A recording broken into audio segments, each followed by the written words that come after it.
Good morning. Sean Nettleton, Beck's Hybrid, Southern Illinois field agronomist. I'm in a cornfield this morning in Southern Illinois, and I know for the challenges that we've had this spring, it may be a little surprising to see some corn here of this size. We've got some corn that's V5, V6 today, and I want to do a short video this morning and talk about, kind of go a little deeper maybe into tissue sampling.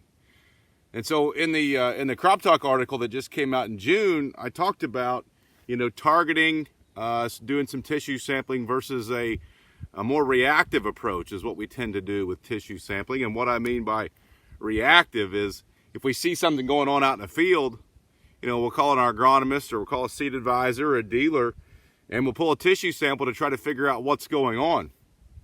My recommendation is to, and there's absolutely nothing wrong with that reactive approach, but my recommendation is to try to do a more proactive approach.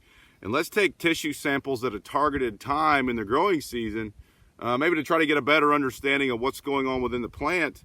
And then also, to try to target some applications, because, let's face it, we've had a much delayed spring, and throughout the entire Midwest, the market seemed to be responding to that.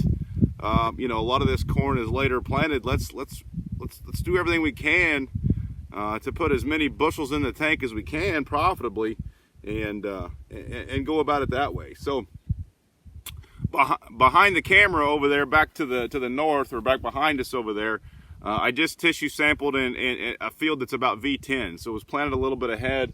This field here is V5, V6. It had a cover crop on it last winter of cereal rye. What I'm looking at compared to what I can see behind us is, this corn is kind of just past that transition period.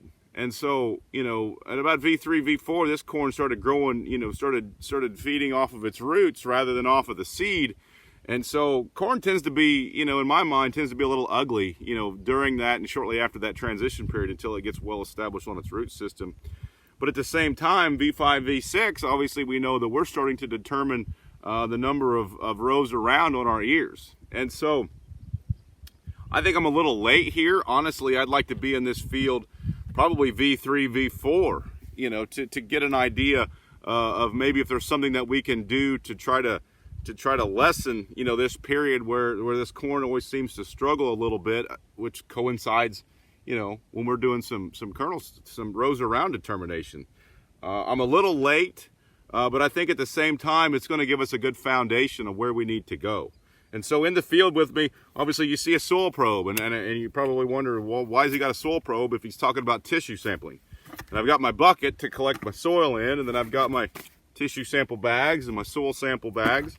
So what I like to do is I like to do both, okay? I want to pull a soil sample in the same areas that I'm pulling a tissue sample, and that way I can do some comparisons between the two and see what the plant's telling me versus what the soil's telling me. And if there's a discrepancy, I kind of want to try to figure out why that is. And so in this case, I'm pulling soil, and I'm kind of pulling it by zones. Okay, so what you see behind me is fairly flat. This field is fairly consistent.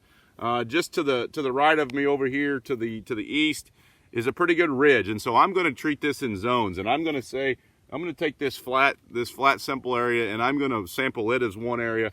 I'm going to go up on that ridge where it looks a little bit more discolored here, or there than it does here, and I'm going to treat that as a zone.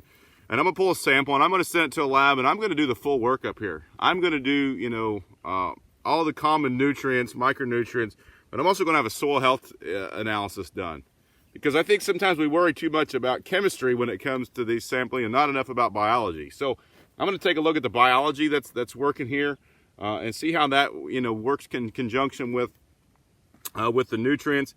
And then I'm going to take the plants, and in this case, I'm going to take all the plant above ground. So I'm going to pull a sample from this zone and a sample from that zone and kind of get us started on a foundation of what we're going to do. And then from this point, once we get closer to V10, then I'm going to come back and I'm going to pull tissue again from those similar zones. And I'll do that throughout the growing season on this field and try to just build an understanding of what's going on out here throughout this growing season. So stay tuned. I may do some more videos as this corn gets a little bigger and we watch it progress, and maybe talk about some of the things that we're going to do with it this year. But just wanted to kind of give a quick follow-up to that article you know, as this corn starts to grow and we're getting some heat, it's really starting to pop. Now's a great time to get out there and start pulling some preemptive tissue and soil samples to try to get a better understanding of what we can do to unlock some bushels here in 2019. If you have any questions, please feel free to reach out. Thanks. Have a great day.